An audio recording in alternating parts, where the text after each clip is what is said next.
Monsef Haït Kassi est avec nous en duplex d'Alger. Monsef, dans quelle atmosphère débute ce vote très particulier? Bonjour, alors nous nous trouvons actuellement à Alger Centre, plus précisément au niveau du bureau de vote de Pasteur à Alger Centre. C'est à proximité de la Grande Poste. Les bureaux de vote ont ouvert il y a près de 10 minutes. Pour le moment, les électeurs commencent à peine à affluer vers ce bureau de vote que vous voyez derrière moi. Eh bien, ça se déroule plutôt bien pour le moment. Ça vient tout juste de commencer. Donc, on attend effectivement justement que les électeurs se présentent pour voter dans un contexte, comme vous l'avez rappelé, eh bien, de volonté que ces élections se passent dans de bonnes conditions, puisque les deux événements importants, à savoir la Constitution et l'élection présidentielle, coïncidaient avec la contestation populaire, le mouvement populaire Hirak, et par conséquent, le gouvernement, le président Tebboune à sa tête, veulent une dynamique plutôt positive pour ces élections législatives du 12 juin 2021, intitulée pour la campagne électorale «L'aube du changement».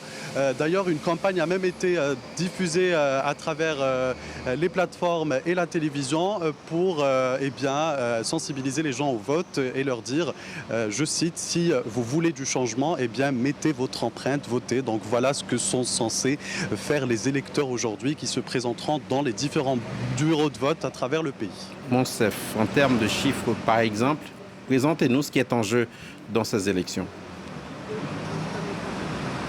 Nous avons, selon l'autorité nationale indépendante des élections, plus de 24 millions d'électeurs qui sont attendus aujourd'hui à travers les différents bureaux de vote du pays pour élire les représentants, les représentants du peuple au Parlement pour une durée de 5 années. Ils sont 1483 candidats, 13 000 jeunes. C'est un fait inédit selon l'autorité indépendante des élections. C'est une première. Il y a beaucoup de jeunes, beaucoup de journalistes qui se sont présentés, beaucoup de femmes aussi. On constate la présence de beaucoup de candidates femmes. Donc ce sont en gros 1483 candidats répartis ou bien à travers des listes indépendantes ou bien de partis politiques qui s'apprêtent à voter eux-mêmes et puis attendre l'espoir justement que les candidats, les Algériens votent pour eux aujourd'hui. Merci, Monsef Haït Kassi.